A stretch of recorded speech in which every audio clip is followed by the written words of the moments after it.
দিয়ে মাছ ভুনা করব। প্রথমে আমি মাছগুলো সুন্দর করে পরিষ্কার করে নিয়েছি।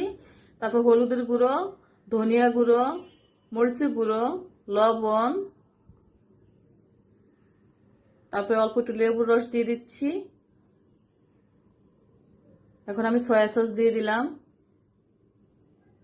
এবারে আদা বাটা দিয়ে দিলাম, রসুন বাটা দিয়ে দিচ্ছি। এখন আমি একটু মাখিয়ে নিব মশলা দিয়ে মাছগুলা। আমার মাছগুলা মাখানো হয়ে গেছে। এখন আমি তেলের ভিতরে একটু ভেজে নিব। এবার আমি মাছগুলো দিয়ে দিচ্ছি।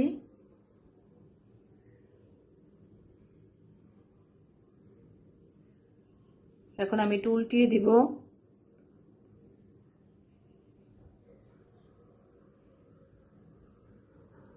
আমার মাছগুলা ভাজা হয়ে গেছে। আমি মাছগুলো বেশি কড়া করে ভাজি নেই, হালকা একটা ভাজি দিয়েছি। এখন আমি বেগুনগুলো একটু ভাজি করে নিব। বেগুনগুলো সুন্দর করে পরিষ্কার করে ধুলাই করে নিয়েছি। এখন হলুদের গুঁড়ো, মরিচের গুঁড়ো, ধনিয়া গুঁড়ো, লবণ, অল্প একটু সরষের তেল দিয়ে দিচ্ছি। এখন আমি মশলা দিয়ে বেগুনগুলো একটু মাখিয়ে নিচ্ছি।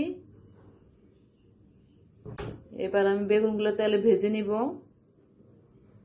আমি এখন বেগুনগুলো তেলে দিয়ে দিচ্ছি। এখন আমি একটু উল্টিয়ে দিব। আমার বেগুনগুলো ভাজা হয়ে গেছে। এখন আমি কড়াইতে পেঁয়াজ দিয়ে দিচ্ছি, কয়েকটা কাঁচামরিচ দিয়ে দিলাম, আদা বাটা, রসুন বাটা একটু নেড়ে দিচ্ছি।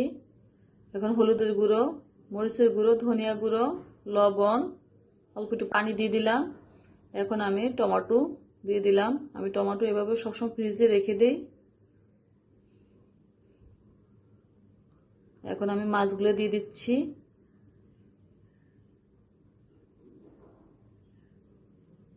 এখন আমি বেগুনগুলো দিয়ে দিব।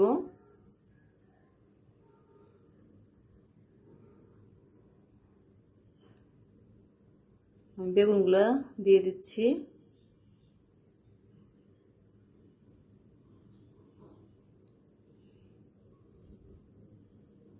এখন আমি হালকা জালে রাখবো, চুলার জাল একটু কমিয়ে দিচ্ছি। এখন একটু ধনিয়া পাতা দিয়ে দিচ্ছি, একটু নেড়ে দিব।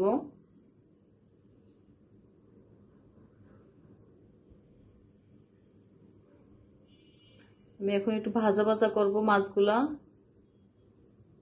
এভাবে মাছ ভুনা করলে অনেক মজা লাগে, আমার কাছে অনেক ভালো লাগে। আজ আমার মাছ ভুনাটা অনেক মজা হয়েছে। আল্লাহ হাফেজ।